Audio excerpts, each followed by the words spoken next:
പിതാവിനും പുത്രനും പരിശുദ്ധാത്മാവിനും സ്തുതി, ആദിയിലെ പോലെ ഇപ്പോഴും എപ്പോഴും എന്നേക്കും ആമേൻ. മാരാനാഥ യൂട്യൂബ് ചാനലിലൂടെ ദൈവവചനം ശ്രവിക്കുന്ന എല്ലാ പ്രിയപ്പെട്ടവർക്കും ക്രിസ്തു യേശുവിൻ്റെ നാമത്തിൽ ഒത്തിരി സ്നേഹത്തോടെ വന്ദനം ചൊല്ലുന്നു.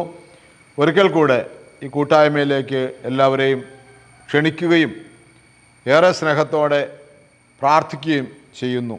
നമ്മൾ കാത്തിരിപ്പിൻ്റെ ദിനങ്ങൾ, പെന്തക്കോസ്ത പെരുന്നാളിന് മുമ്പ് ആത്മനിറവിന് വേണ്ടി ശിഷ്യന്മാരോട് യേശുക്രിസ്തു കൽപ്പിച്ചതുപോലെ പരിശുദ്ധ സഭ ഇന്ന് ഈ ദിനങ്ങളിൽ കാത്തിരിക്കുകയാണ്. അതുകൊണ്ട് പ്രിയമുള്ളവരെ, ഈ ദിനങ്ങൾ നമുക്കേറെ ആത്മനിറവുള്ളതായിരിക്കുവാൻ, ഈ ദിനങ്ങൾ നമുക്കേറെ പ്രയോജനമുള്ളതായി തീരുവാൻ നമ്മൾ തന്നെ പൂർണ്ണമായി സമർപ്പിക്കുക. ഹല്ലേലൂയ. മൂന്നാമത്തെ ദിനത്തിലേക്കാണ് നമ്മൾ ഈ പരിശുദ്ധാത്മാവിൻ്റെ അഭിഷേകത്തിൻ്റെ ശുശ്രൂഷയുടെ മൂന്നാമത്തെ ദിവസത്തിലേക്കാണ് നമ്മൾ കടക്കുന്നത്, അല്ലെങ്കിൽ മൂന്നാമത്തെ ശുശ്രൂഷയിലേക്കാണ് നമ്മൾ പ്രവേശിക്കുന്നത്.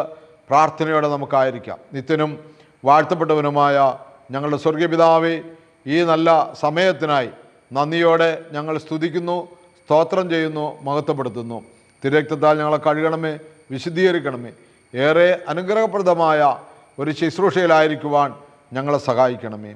പരിശുദ്ധാത്മാവിനാൽ ഈ ശുശ്രൂഷ നയിക്കപ്പെടുവാൻ, പരിശുദ്ധാത്മാവിനാൽ ഓരോ മക്കളും കേൾക്കപ്പെടുവാൻ ഇടയാകണമേ.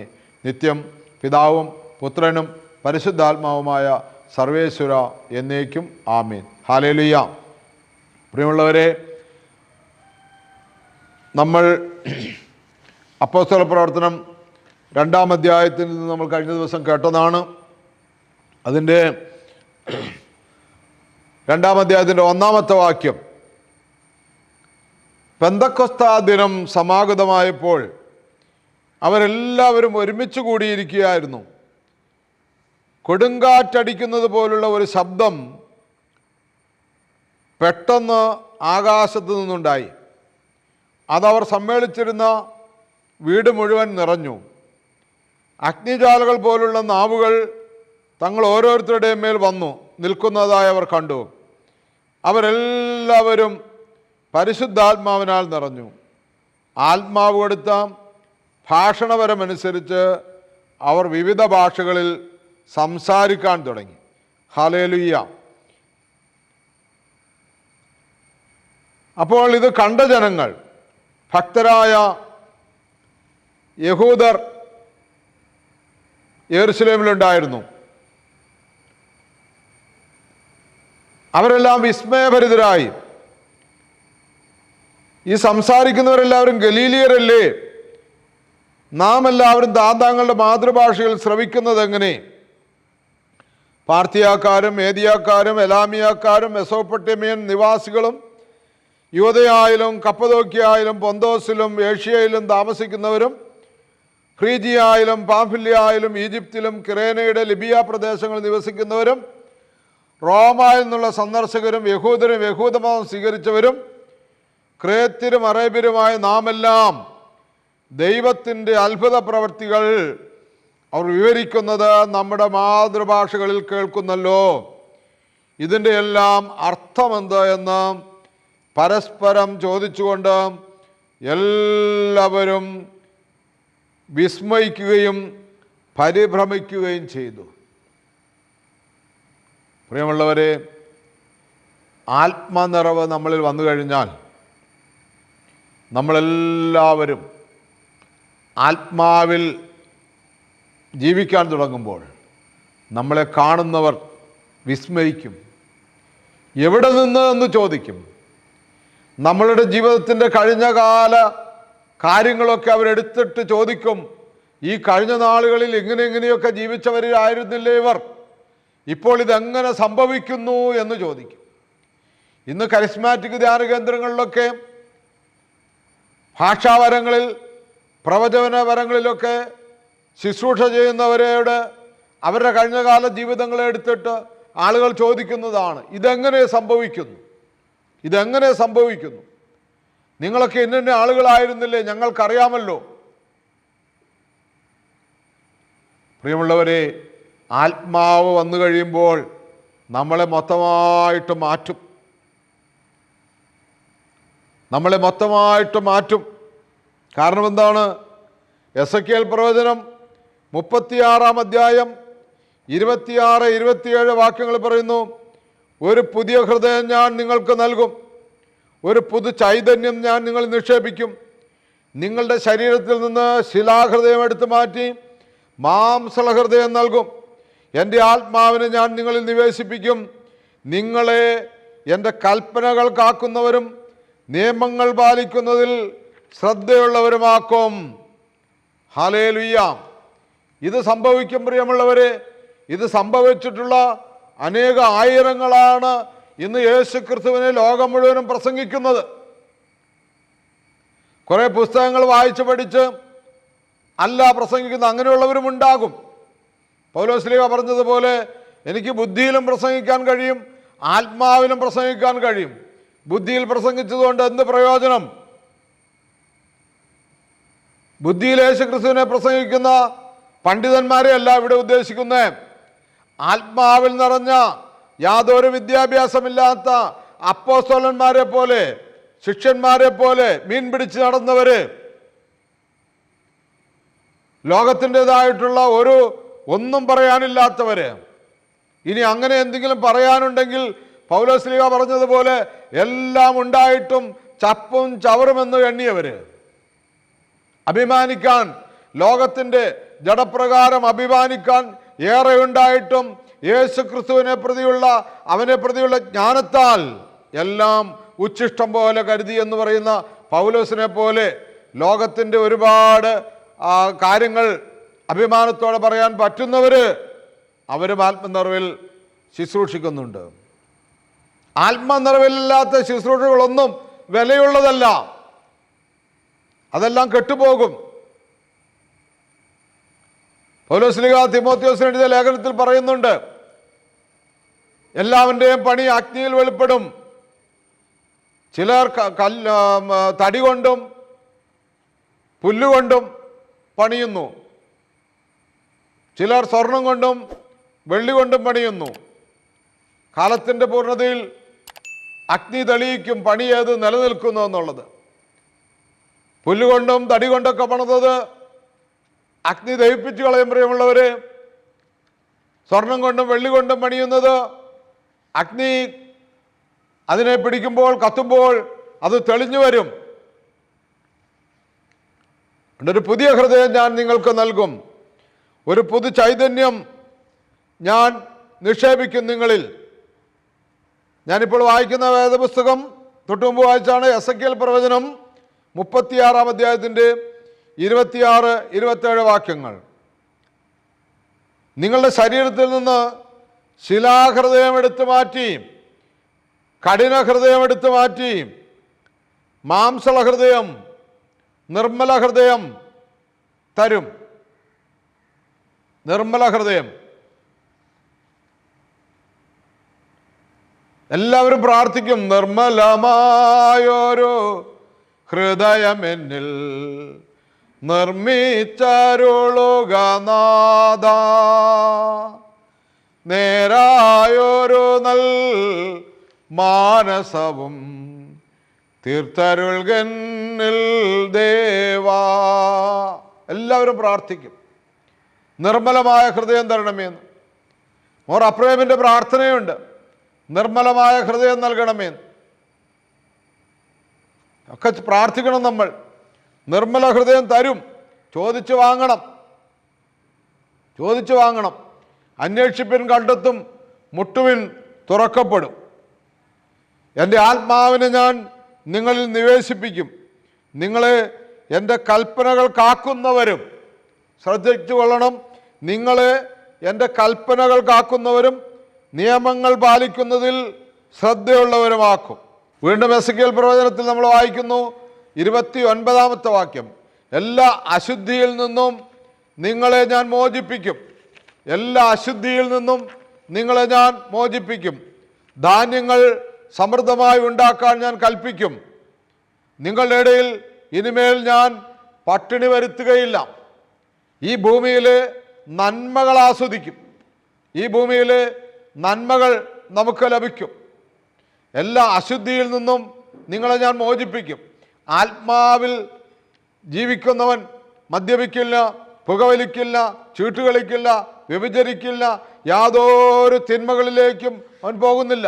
വരുന്ന ദിവസങ്ങളിൽ ഗലാത്യ ലേഖനം 5-ാം അധ്യായത്തിൽ നമുക്ക് കേൾക്കാൻ പറ്റും ആത്മാവിൻ്റെ ഫലങ്ങളും ജഡത്തിൻ്റെ വ്യാപാരങ്ങളും.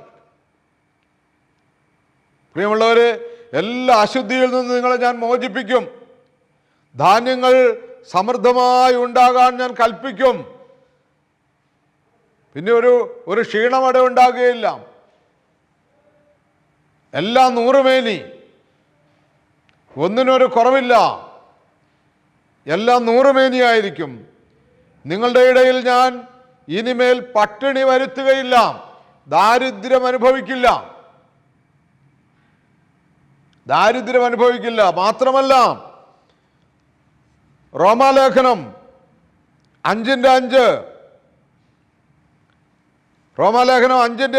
നമുക്ക് നൽകപ്പെട്ടിരിക്കുന്ന പരിശുദ്ധാത്മാവിലൂടെ ദൈവത്തിൻ്റെ സ്നേഹം നമ്മുടെ ഹൃദയങ്ങളിലേക്ക് ചൊരിയപ്പെട്ടിരിക്കുന്നു. നമുക്ക് നൽകപ്പെട്ടിരിക്കുന്ന പരിശുദ്ധാത്മാവിലൂടെ ദൈവത്തിൻ്റെ സ്നേഹം നമ്മുടെ ഹൃദയങ്ങളിലേക്ക് ചൊരിയപ്പെട്ടിരിക്കുന്നു. ദൈവസ്നേഹമാണെന്ന് എല്ലാവർക്കും പറയാൻ കഴിയും.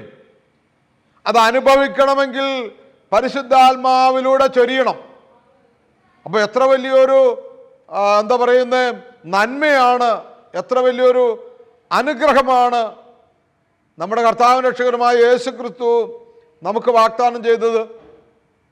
നമ്മുടെ കർത്താവായ യേശു ക്രിസ്തു സ്വർഗാരോഹണം ചെയ്യുന്നതിന് മുമ്പായിട്ട് നമുക്ക് വാഗ്ദാനം ചെയ്തിരുന്നത്, നിങ്ങൾ ജെറുസലേം വിട്ട് പോകരുത്, നിങ്ങൾ കാത്തിരിക്കണം, നിങ്ങൾ ഒരിടത്തും പോകരുത് എന്ന് പറഞ്ഞതിൻ്റെ കാരണം എന്താണ്? ഇന്നും സഭ കാത്തിരിപ്പിൻ്റെ ശുശ്രൂഷ നടത്തുന്നതിൻ്റെ കാരണം എന്താണ്? ഇന്നയോളം നടക്കുകയാണ്. കർത്താവിൻ്റെ 2ാമത്തെ വരവരെയും അനുസ്യൂതം ഈ ആത്മാവിനെ ദൈവം നമ്മളിലേക്ക് ധാരാളമായി ചൊരിഞ്ഞുകൊണ്ടേയിരിക്കും അവൻ്റെ സ്നേഹത്തിലൂടെ. ഹല്ലേലൂയ.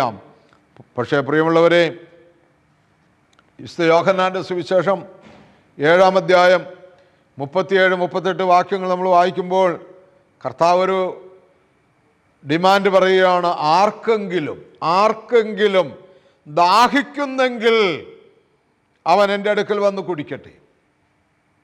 എന്നിൽ വിശ്വസിക്കുന്നവൻ്റെ ഹൃദയത്തിൽ നിന്ന് വിശുദ്ധ ലിഖിതം പ്രസ്താവിക്കുന്നത് പോലെ ജീവജലത്തിൻ്റെ അരുവികൾ ഒഴുകും. ഹല്ലേലൂയ. ഇവിടെയാണ് നമ്മൾ ശ്രദ്ധിക്കേണ്ടത്. ആർക്കെങ്കിലും ആഗ്രഹിക്കുന്നുണ്ടെങ്കിൽ, ആർക്കെങ്കിലും വേണമെന്നുണ്ടെങ്കിൽ, ആർക്കെങ്കിലും ഈ പരിശുദ്ധാത്മാവിൻ്റെ ദാഹമുണ്ടെങ്കിൽ, ഈ ശുശ്രൂഷ ആരംഭിച്ച ദിവസം പറഞ്ഞതുപോലെ, മത്തായി സുവിശേഷം 5:3 പറഞ്ഞതുപോലെ, ആത്മാവിൽ ദാരിദ്ര്യം അനുഭവിക്കുന്നവർ ആർക്കെങ്കിലും ദാഹിക്കുന്നെങ്കിൽ അവൻ എൻ്റെ അടുക്കൽ വന്ന് കുടിക്കട്ടെ. എന്നിൽ വിശ്വസിക്കുന്നവൻ്റെ ഹൃദയത്തിൽ നിന്ന് വിശുദ്ധ ലിഖിതം പ്രസ്താവിക്കുന്നത് പോലെ ജീവജലത്തിൻ്റെ അരുവികൾ ഒഴുകും. വിശ്വസിക്കുന്നവൻ്റെ ഹൃദയത്തിൽ നിന്ന് നമ്മളിലേക്ക് ഒഴുകുന്ന ഈ ദൈവസ്നേഹം, റോമാലേഖനം നമ്മൾ വായിച്ചില്ലേ, ആ ദൈവസ്നേഹം, റോമാലേഖനം 5:5 ആ പരിശുദ്ധാത്മാവിലൂടെ നമുക്ക് നൽകപ്പെട്ടിരിക്കുന്ന ദൈവത്തിൻ്റെ സ്നേഹം, നമ്മുടെ ഹൃദയങ്ങളിൽ ചൊരിയപ്പെട്ടിരിക്കുന്ന ആ സ്നേഹം നമ്മളിൽ നിന്ന് അനേകരിലേക്ക് ഒഴുകാൻ തുടങ്ങും. ദൈവം നമ്മളെ സ്നേഹിച്ച സ്നേഹം പരസ്നേഹമായി പലരിലേക്കും ലോകത്തിലുള്ള നാനാവിധ ആളുകളിലേക്കും ഒഴുകാൻ തുടങ്ങും. അങ്ങനെ നമ്മൾ എല്ലാവരുടെയും പട്ടിണി അകറ്റുവാൻ, എല്ലാവരെയും നീതിയോടെ, സാഹോദര്യത്തോടെ, സ്നേഹത്തോടെ, സമത്വത്തോടെ പരിപാലിക്കാനുള്ള കൃപ കിട്ടും. ഹല്ലേലൂയ. അതുകൊണ്ട് പ്രിയമുള്ളവരെ, സമർപ്പിക്കാം, പ്രാർത്ഥിക്കാം. നിത്യനും വാഴ്ത്തപ്പെട്ടവനുമായ ഞങ്ങളുടെ സ്വർഗീയ പിതാവേ, ഞാൻ ദാഹിക്കുന്നു, എൻ്റെ ആത്മാവ് ദാഹിക്കുന്നു അങ്ങേക്ക് വേണ്ടി. വെള്ളത്തിനായി കേഴുന്ന വേഴാമ്പലിനെ പോലെ ഞാൻ ദാഹിക്കുകയാണ്. കർത്താവേ, അങ്ങയുടെ ആത്മാവിനെ വർഷിക്കണമേ എന്ന് പ്രാർത്ഥിക്കുന്നു. ഏതെങ്കിലും വിധത്തിൽ എന്നിലേക്ക് ആത്മാവ് വരാൻ തടസ്സമായി നിൽക്കുന്ന പാപങ്ങളെ ഉപേക്ഷിക്കുവാൻ കൃപ നൽകണമേ എന്ന് പ്രാർത്ഥിക്കുന്നു. തിരുരക്തത്താൽ കഴുകണമേ, വിശുദ്ധീകരിക്കണമേ എന്ന് പ്രാർത്ഥിക്കുന്നു. തിരുരക്തത്താൽ കഴുകണമേ, വിശുദ്ധീകരിക്കണമേ. എനിക്ക് ദാഹിക്കുന്ന ഒരു ഹൃദയം തരണമേ എന്ന് പ്രാർത്ഥിക്കുന്നു. ആത്മാവിനെ സ്വീകരിക്കുവാനുള്ള ഒരു മനസ്സൊരുക്കം തരണമേ എന്ന് പ്രാർത്ഥിക്കുന്നു. ഇതിനുവേണ്ടി ഈ അല്പസമയം വചനം കേട്ടിരിക്കാൻ എനിക്ക് കൃപ നൽകണമേ എന്ന് പ്രാർത്ഥിക്കുന്നു. എന്ത് തിരക്കുണ്ടായാലും ഈ വചനം എല്ലാ ദിവസവും കേൾക്കുവാൻ എന്നെ സഹായിക്കണമേ എന്ന് പ്രാർത്ഥിക്കുന്നു. ഈ വചനം എല്ലാ ദിവസവും പ്രസംഗിക്കുവാൻ കൃപ നൽകണമേ എന്ന് പ്രാർത്ഥിക്കുന്നു. പരിശുദ്ധാത്മാവിനാൽ നിറയ്ക്കണമേ. നിത്യം പിതാവും പുത്രനും പരിശുദ്ധാത്മാവുമായ സർവേശ്വര എന്നേക്കും ആമീൻ. ഹല്ലേലൂയ. യേശുവേ നന്ദി, യേശുവേ സ്തുതി.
പിതാവിനും പുത്രനും പരിശുദ്ധാത്മാവിനും സ്തുതി, ആദിയിലെ പോലെ ഇപ്പോഴും എപ്പോഴും എന്നേക്കും ആമീൻ.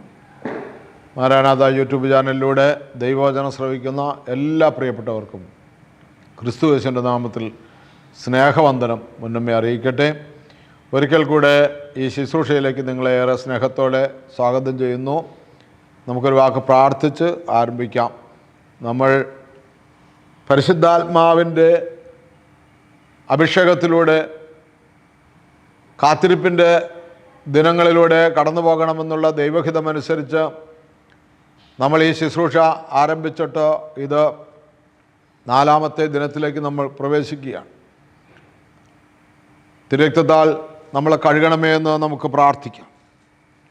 നന്മകളാലും ഐശ്വര്യങ്ങളാലും നിറയ്ക്കണമേ എന്ന് പ്രാർത്ഥിക്കാം. കേൾക്കുന്ന വചനങ്ങൾ ജീവിതത്തിൽ ഏറെ ശ്രദ്ധയോടെ പ്രാവർത്തികമാക്കുവാൻ കർത്താവെ കൃപ നൽകണമേ എന്ന് പ്രാർത്ഥിക്കാം. പരിശുദ്ധ അമ്മേ, ദൈവമാതാവേ, സകല വിശുദ്ധന്മാരെ, ശുദ്ധിമതികളെ പ്രാർത്ഥിക്കണമേ. യേശുവിൻ്റെ പരിശുദ്ധ നാമത്തിൽ ചോദിക്കുന്നു, കൃപയോടെ കേട്ട് ഉത്തരം തരുമാറാകണമേ. ആമീൻ. Hallelujah, hallelujah. പ്രിയമുള്ളവരെ, ഇന്നലെ നമ്മൾ ധ്യാനിച്ച് നിർത്തിയ ഭാഗം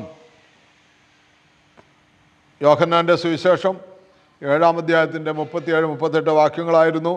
ആർക്കെങ്കിലും ദാഹിക്കുന്നെങ്കിൽ എൻ്റെ അടുക്കൽ വന്ന് കുടിക്കട്ടെ എന്ന ആ വചനം. എന്നിൽ വിശ്വസിക്കുന്നവൻ്റെ ഹൃദയത്തിൽ നിന്ന് വിശുദ്ധിയിൽ പ്രസ്താവിക്കുന്ന പോലെ ജീവജലത്തിൻ്റെ അരുവികൾ ഒഴുകുമെന്നാണ് നമ്മൾ ഇന്നലെ കേട്ടത്. ഇന്ന് നമ്മൾ വായിക്കാൻ പോകുന്ന, ധ്യാനിക്കാൻ പോകുന്ന ഭാഗം വിശുദ്ധ മർക്കോസിൻ്റെ സുവിശേഷം 1-ാം അധ്യായം 7 മുതൽ 8 വരെ വാക്യങ്ങളാണ്. സ്നാപക യോഹന്നാൻ പറഞ്ഞു, എന്നേക്കാൾ ശക്തനായവൻ എൻ്റെ പിന്നാലെ വരുന്നു. കുനിഞ്ഞ് അവൻ്റെ ചെരുപ്പിൻ്റെ വള്ളികൾ അഴിക്കാൻ പോലും ഞാൻ യോഗ്യനല്ല. ഞാൻ നിങ്ങൾക്ക് ജലം കൊണ്ടുള്ള സ്നാനം നൽകി, അവനോ പരിശുദ്ധാത്മാവിനാൽ നിങ്ങൾക്ക് സ്നാനം നൽകും. ഹല്ലേലൂയ, ഹല്ലേലൂയ. യേശുവിനെക്കുറിച്ച് സ്നാപക യോഹന്നാൻ്റെ സാക്ഷ്യമാണ്. സ്നാപയോഹന്നാൻ്റെ ശുശ്രൂഷ കാലത്ത് അനേകർ പാപികളും ചുങ്കക്കാരും ഒത്തിരി ആളുകൾ സ്നാനം സ്വീകരിക്കാൻ വന്നു. അപ്പോൾ അവരോട് യോഹന്നാൻ സ്നാപകൻ പറയുകയാണ്, ഞാൻ നിങ്ങൾക്ക് നൽകുന്ന സ്നാനം ജലം കൊണ്ടുള്ളതാണ്. പരിശുദ്ധാത്മാവിനാൽ നിങ്ങൾക്ക് സ്നാനം നൽകാൻ ഒരാളെൻ്റെ പിന്നാലെയുണ്ട്. കുനിഞ്ഞ് അവൻ്റെ ചെരുപ്പിൻ്റെ വാറഴിപ്പാൻ പോലും ഞാൻ യോഗ്യനല്ല.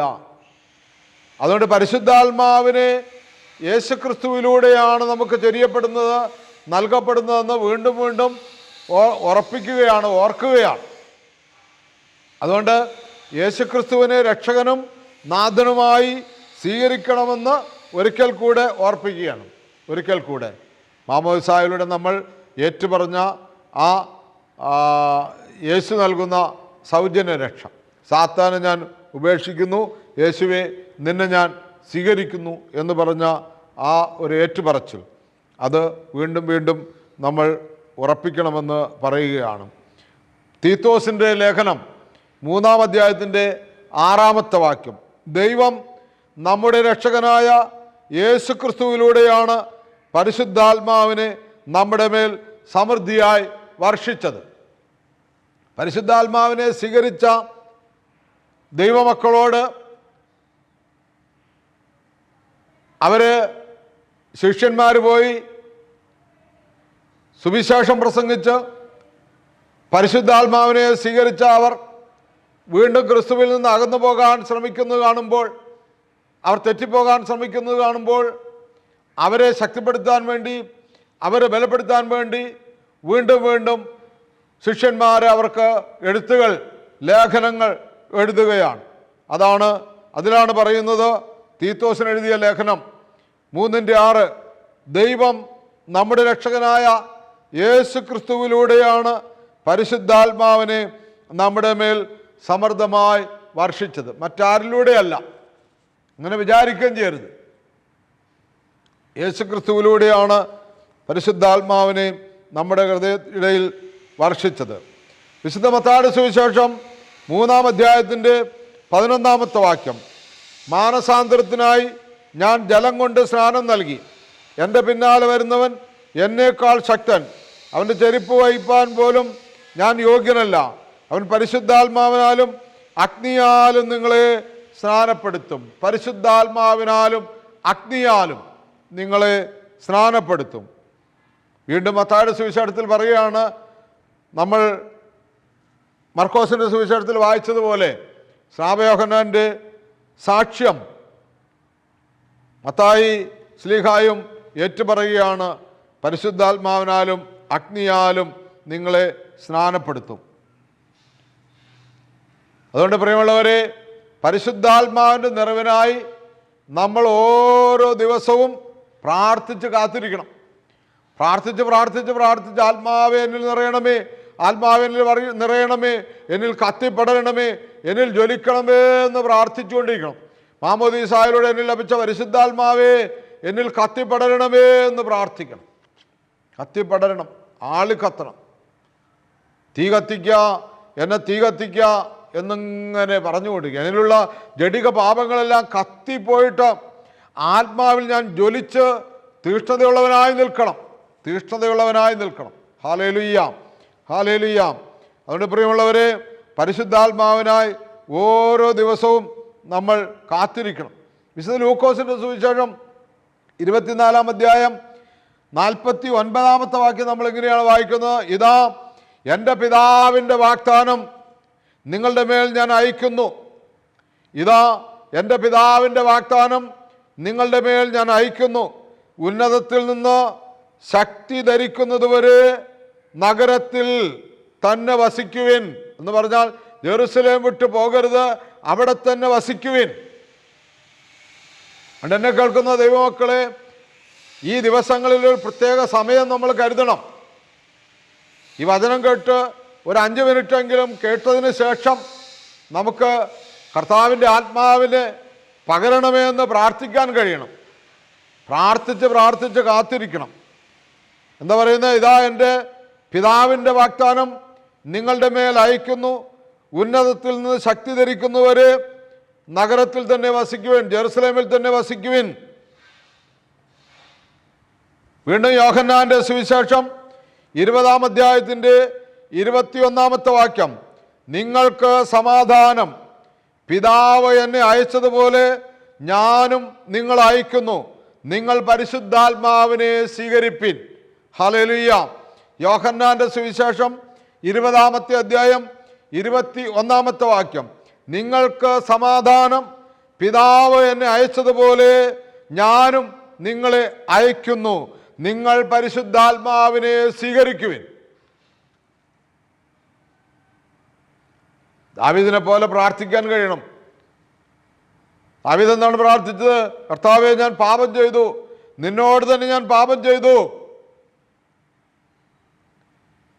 നിന്റെ പരിശുദ്ധാത്മാവിനെ എന്നിൽ നിന്ന് എടുക്കരുത്. നിന്റെ പരിശുദ്ധാത്മാവിനെ എന്നിൽ നിന്ന് എടുക്കരുത്. കർത്താവേ, മാമോദിസായിലൂടെ എന്നിൽ നിക്ഷേപിച്ച, ഞാൻ സ്വീകരിച്ച കൂദാശകളിലൂടെ എന്നിലേക്ക് ഇറങ്ങി വന്ന പരിശുദ്ധാത്മാവിനെ കർത്താവേ, എൻ്റെ പാപമൂലം നീ എടുക്കരുത്, എൻ്റെ പാപത്തെ എനിക്ക് ഓർപ്പിച്ചു തരണമേ എന്ന് പ്രാർത്ഥിക്കണം. നിങ്ങൾ പരിശുദ്ധാത്മാവിനെ സ്വീകരിക്കുവിൻ. നിങ്ങൾക്ക് സമാധാനം. പിതാവ് എന്നെ അയച്ചതുപോലെ ഞാനും നിങ്ങൾ അയക്കുന്നു. കർത്താവേ, എന്നെ പരിശുദ്ധാത്മാവ് നിറഞ്ഞവനായി അയക്കണമേ എന്ന് പ്രാർത്ഥിക്കണം.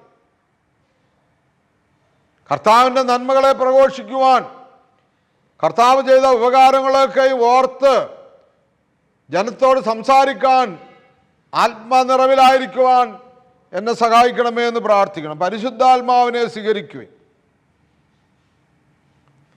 വീണ്ടും പൗലോസ് കൊരിന്ത്യർക്ക് എഴുതിയ 1-ാം ലേഖനം 6-ാം അധ്യായത്തിൻ്റെ 19-20 വാക്യങ്ങൾ, നിങ്ങളിൽ വസിക്കുന്ന ദൈവദത്തമായ പരിശുദ്ധാത്മാവിൻ്റെ ആലയമാണ് നിങ്ങളുടെ ശരീരമെന്ന് നിങ്ങൾക്കറിഞ്ഞുകൂടെ?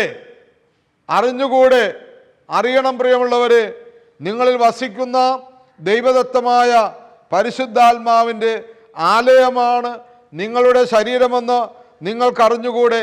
നിങ്ങൾ നിങ്ങളുടെ സ്വന്തമല്ല. അവിടെയാണ് ശ്രദ്ധിക്കേണ്ടത്. നിങ്ങൾ നിങ്ങളുടെ സ്വന്തമല്ല, നിങ്ങൾ വിലയ്ക്ക് വാങ്ങപ്പെട്ടവരാണ്. നിങ്ങൾ വിലയ്ക്ക് വാങ്ങപ്പെട്ടവരാണ്. ആകയാൽ നിങ്ങളുടെ ശരീരത്തിൽ ദൈവത്തെ മഹത്വപ്പെടുത്തുവിൻ. ആകയാൽ നിങ്ങളുടെ ശരീരത്തിൽ ദൈവത്തെ മഹത്വപ്പെടുത്തുവിൻ. ഹല്ലേലൂയ. അതുകൊണ്ട് പ്രിയമുള്ളവരെ, ശരീരത്തിൽ പാപം വസിച്ചാൽ ആത്മാവിൻ്റെ പ്രവർത്തനങ്ങൾ ഉണ്ടാകുകയില്ല. ആത്മാവ് നിർവീര്യമാകും. അതുകൊണ്ട് എന്നെ കേൾക്കുന്ന ദൈവമക്കളെ, ആത്മാവിനെ സ്വീകരിച്ചവരാണെന്ന് ധരിച്ച ശരീരത്തിൻ്റെ, ഞാൻ കഴിഞ്ഞ ദിവസം ഓർപ്പിച്ചതുപോലെ മുന്നോട്ടുള്ള ദിവസങ്ങളിൽ നമുക്ക് നമ്മുടെ പാപങ്ങൾ എന്താണെന്ന് തിരിച്ചറിയാൻ പറ്റും. അത് ഇനിയുള്ള ദിവസങ്ങളിൽ ക്രമീകരിക്കാമെന്ന് പ്രാർത്ഥിച്ച് ചിന്തിച്ചു പോരുന്നു. നിങ്ങൾ ദൈവത്തിൻ്റെ ആലയമാണ് നിങ്ങളുടെ ശരീരമെന്ന് നിങ്ങൾക്കറിഞ്ഞുകൂടെ? നിങ്ങൾ നിങ്ങളുടെ സ്വന്തമല്ല, നിങ്ങൾ വിലയ്ക്ക് വാങ്ങപ്പെട്ടവരാണ്. ആകയാൽ നിങ്ങളുടെ ശരീരത്തിൽ ദൈവത്തെ മഹത്വപ്പെടുത്തുവിൻ. 3:16-17 വാക്യങ്ങൾ, നിങ്ങൾ ദൈവത്തിൻ്റെ ആലയമാണെന്നും ദൈവാത്മാവ് നിങ്ങളിൽ വസിക്കുന്നുവെന്നും നിങ്ങൾ അറിയുന്നില്ലേ? ദൈവത്തിൻ്റെ ആലയം നശിപ്പിക്കുന്നവനെ ദൈവം നശിപ്പിക്കും.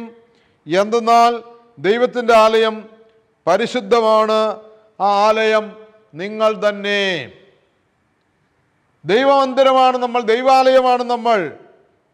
നിങ്ങൾ ദൈവത്തിൻ്റെ ആലയമാണെന്നും ദൈവാത്മാവ് നിങ്ങളിൽ വസിക്കുന്നെന്നും നിങ്ങൾ അറിയുന്നില്ലേ? പരിശുദ്ധ മാമോദീസായിലൂടെ സ്വീകരിച്ച പരിശുദ്ധാത്മാവ്, കൂദാശ അനുകരണങ്ങളിൽ കൂദാശ സ്വീകരിച്ചതിലൂടെ കിട്ടിയ പരിശുദ്ധാത്മാവ് വസിക്കുന്നെന്ന് അറിയുന്നില്ലേ എന്നുള്ള ചോദ്യമാണ്. ആ ആലയം നിങ്ങൾ തന്നെയാണ്. ആ ആലയം പരിശുദ്ധമാണ്. വീണ്ടും കൊരിന്ത്യ ലേഖനം ഒന്നാം ലേഖനം 7-ാം അധ്യായത്തിൻ്റെ 23-ാമത്തെ വാക്യം. നിങ്ങൾ വിലയ്ക്ക് വാങ്ങപ്പെട്ടവരാണ്, നിങ്ങൾ മനുഷ്യരുടെ അടിമകളായി തീരരുത്. നിങ്ങൾ വിലയ്ക്ക് വാങ്ങപ്പെട്ടവരാണ്, നിങ്ങൾ മനുഷ്യരുടെ അടിമകളായി തീരരുത്. ഹല്ലേലൂയ. അതുകൊണ്ട് മനുഷ്യൻ്റെ സ്നേഹത്തിനും മനുഷ്യൻ്റെ താല്പര്യങ്ങൾക്കും നാം അടിമയാകരുത്. എത്രയോ ആളുകൾ ഈ നാളുകളിൽ തന്നെ ദൈവാത്മാവിനാൽ നിറഞ്ഞ് ദൈവിക കാര്യങ്ങൾ ചിന്തിച്ച് ധ്യാനം കൂടി നവീകരണ ജീവിതം ആരംഭിച്ചിട്ട് വീണ്ടും അതിൽ കുടുങ്ങി പഴയ ഛർദ്ദിച്ചിട്ട് തിരിഞ്ഞു നിന്ന് നായെന്നും കുളിച്ചിട്ട് ചെളിയിൽ ഉരുണ്ട പന്നിയെന്നുമുള്ള സത്യമായ പഴഞ്ചൊല്ല് അവരെക്കുറിച്ച് സംഭവിച്ചുവെന്ന് പത്രോസ്ലീഹ തൻ്റെ ലേഖനത്തിൽ പറയുന്ന പോലെ വീണ്ടും മദ്യപാനത്തിലേക്കും വീണ്ടും തിന്മപ്രവൃത്തികളിലേക്കൊക്കെ പോയി എത്രയോ ആളുകൾ മരണപ്പെട്ടു. ഈ കഴിഞ്ഞ ദിവസം തന്നെ ഒരു ചെറുപ്പക്കാരൻ, ദൈവത്തെ അറിഞ്ഞവൻ, പല ധ്യാനങ്ങൾ കൂടിയവൻ, മദ്യത്തിൽ നിന്ന് പൂർണ്ണമായി മോചനമില്ലാതെ രക്തം ഛർദ്ദിച്ച് മരിച്ചു.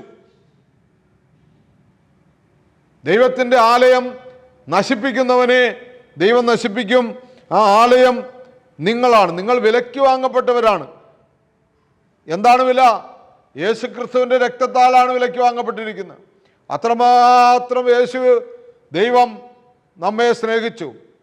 കഴിയുമെങ്കിൽ ഈ പാനപാത്രം എന്നിൽ നിന്ന് മാറ്റണമേ എന്ന്, നീങ്ങിപ്പോകട്ടെ എന്ന് പറഞ്ഞിട്ടും ദൂതൻ വന്നവനെ ശക്തിപ്പെടുത്തിയതല്ലാതെ ദൈവം അവൻ്റെ പ്രാർത്ഥന കേട്ടില്ല. യേശുവിൻ്റെ പ്രാർത്ഥന കേൾക്കാതെ യേശുവിനെ മനുഷ്യവർഗത്തിൻ്റെ മോചനത്തിന് വേണ്ടി, പാപമോചനത്തിന് വേണ്ടി, സാത്താൻ്റെ അടിമത്തിൽ നിന്ന് രക്ഷിക്കുന്നതിന് വേണ്ടി തകർത്ത് കളഞ്ഞു. അതാണ് വില. നിങ്ങൾ വിലയ്ക്ക് വാങ്ങപ്പെട്ടവരാണ്, നിസ്സാര വിലയല്ല. അതുകൊണ്ട് പ്രിയമുള്ളവരെ, റോമാലേഖനം 8-ാം അധ്യായം 1 മുതൽ 10 വരെയുള്ള വാക്യങ്ങളിൽ എങ്ങനെയാണ് നമ്മൾ ആത്മാവിൽ ജീവിക്കേണ്ടതെന്ന് ധ്യാനിക്കേണ്ടിയിരിക്കുന്നു. 26 മുതൽ വാക്യങ്ങളും വായിച്ചൊന്ന് ധ്യാനിക്കണം. ഇപ്പോൾ യേശുക്രിസ്തുവിനോട് ഐക്യപ്പെട്ടിരിക്കുന്നവർക്ക് ശിക്ഷാവിധിയില്ല. എന്നാൽ യേശുക്രിസ്തുവിലുള്ള ആത്മാവിൻ്റെ നിയമം, ജീവാത്മാവിൻ്റെ നിയമം നിന്നെ പാപത്തിൻ്റെയും മരണത്തിൻ്റെയും നിയമത്തിന് സ്വതന്ത്രനാക്കിയിരിക്കുന്നു. ശരീരത്താൽ ബലഹീനമാക്കപ്പെട്ട നിയമത്തിന് അസാധ്യമായി ദൈവം ചെയ്തു. അവിടുന്ന് എൻ്റെ പുത്രനെ പാപപരിഹാരത്തിന് വേണ്ടി പാപകരമായ ശരീരത്തിൻ്റെ സാഹചര്യത്തിൽ അയച്ചുകൊണ്ട് പാപത്തിന് ശരീരത്തിൽ ശിക്ഷ വിധിച്ചു. ഇത് ശരീരത്തിൻ്റെ പ്രവണതകൾക്കനുസരിച്ച് ജീവിക്കാതെ ആത്മാവിൻ്റെ പ്രചോദനമനുസരിച്ച് ജീവിക്കുന്ന തമ്മിൽ നിയമത്തിൻ്റെ അനുശാസനം സഫലമാകുന്നതിന് വേണ്ടിയാണ്. എന്തെന്നാൽ ജഡികമായി ജീവിക്കുന്നവർ ജഡിക കാര്യങ്ങൾ മനസ്സുവെക്കുന്നു, ആത്മീയമായി ജീവിക്കുന്നവരാകട്ടെ ആത്മീയ കാര്യങ്ങൾ മനസ്സുവെക്കുന്നു. ജഡികാഭിലാഷങ്ങൾ മരണത്തിലേക്ക് നയിക്കുന്നു, ആത്മീയാഭിലാഷങ്ങൾ ജീവനിലേക്കും സമാധാനത്തിലേക്കും. ജഡിക താല്പര്യങ്ങൾ മുഴുകിയിരിക്കുന്ന മനസ്സ് ദൈവത്തിൻ്റെ ശത്രുവാണ്. അത് ദൈവത്തിൻ്റെ നിയമത്തിന് കീഴ്പ്പെടുന്നില്ല, കീഴ്പ്പെടാൻ അതിന് സാധിക്കുകയുമില്ല. ജഡിക പ്രവണതകളനുസരിച്ച് ജീവിക്കുന്നവർക്ക് ദൈവത്തെ പ്രസാദിപ്പിക്കുക സാധ്യമല്ല. ദൈവത്തിൻ്റെ ആത്മാവ് യഥാർത്ഥമായി നിങ്ങളിൽ വസിക്കുന്നെങ്കിൽ നിങ്ങൾ ജഡീകരല്ല, ആത്മീയരാണ്. ക്രിസ്തുവിൻ്റെ ആത്മാവില്ലാത്തവൻ ക്രിസ്തുവിനുള്ളവനല്ല. എന്നാൽ നിങ്ങളുടെ ശരീരം പാപനിമിത്തം മൃതമാണെങ്കിലും ക്രിസ്തു നിങ്ങളിലുണ്ടെങ്കിൽ നിങ്ങളുടെ ആത്മാവ് നീതി നിമിത്തം ജീവനുള്ളതായിരിക്കും. Hallelujah, hallelujah. അതുകൊണ്ട് പ്രിയമുള്ളവരെ, നമ്മൾ ഈ 8-ാം അധ്യായം ഫുള്ള് വായിച്ചു പോകണം. വായിച്ചു പോയാൽ പോരാ, ഈ കാത്തിരിപ്പിൻ്റെ ദിവസങ്ങളിൽ നമ്മൾ നന്നായി ധ്യാനിക്കണം. 26 മുതൽ വാക്യങ്ങൾ നമ്മൾ വായിക്കണം. നമ്മുടെ ബലഹീനതയിൽ ആത്മാവ് നമ്മെ സഹായിക്കുന്നു എന്നാണ് പറയുന്നത്. വേണ്ട വിധം പ്രാർത്ഥിക്കേണ്ടത് എങ്ങനെയെന്ന് നമുക്ക് അറിഞ്ഞുകൂടാ. എന്നാൽ അവാച്യമായ നെടുവീർപ്പുകളാൽ ആത്മാവ് തന്നെ നമുക്ക് വേണ്ടി മാധ്യസ്ഥം വഹിക്കുന്നു. അത്രമാത്രം നമ്മളെ ദൈവം സ്നേഹിക്കുകയാണ്. ഈ ആത്മാവിനെ സാത്താന് നമ്മളെ കാത്തുകൊള്ളാൻ, നമ്മുടെ ശരീരത്തിൻ്റെ സുഖങ്ങൾക്ക് സാത്താൻ വെച്ച് കിട്ടുന്ന ആ ജഡമോഹങ്ങൾ, കൺമോഹം, ജീവനത്തിൻ്റെ പ്രതാപം, ഇതൊന്നും നമ്മളെ സ്പർശിക്കാനിടയാകാതെ ദൈവം അത്രമാത്രം തൻ്റെ ആത്മാവിനെ നൽകി നമ്മളെ കാത്തു സൂക്ഷിക്കുകയാണ്. പ്രിയമുള്ളവരെ, പ്രാർത്ഥിക്കാം, നമ്മളെ തന്നെ സമർപ്പിക്കാം. ഹല്ലേലൂയ. യേശുവേ നന്ദി, ദൈവമേ ആരാധന, യേശുവേ മഹത്വം. Hallelujah, hallelujah. യേശുവേ ആരാധന. കർത്താവിൻ്റെ സ്നേഹം നമ്മിൽ നിറയാൻ വേണ്ടി നമുക്ക് നമ്മളെ തന്നെ പൂർണ്ണമായി സമർപ്പിക്കാം. തുടർന്നുള്ള ദിവസങ്ങളിൽ നമുക്ക് വീണ്ടും പാപത്തെക്കുറിച്ചും ഒക്കെ കേൾക്കാം. പരിശുദ്ധാത്മാവിനെതിരെ ചെയ്യുന്ന പാപങ്ങൾ എന്താണെന്നൊക്കെ നമ്മൾക്ക് മനസ്സിലാക്കാൻ കഴിയും. കർത്താവിൻ്റെ സ്നേഹം നമ്മിൽ നിറയട്ടെ.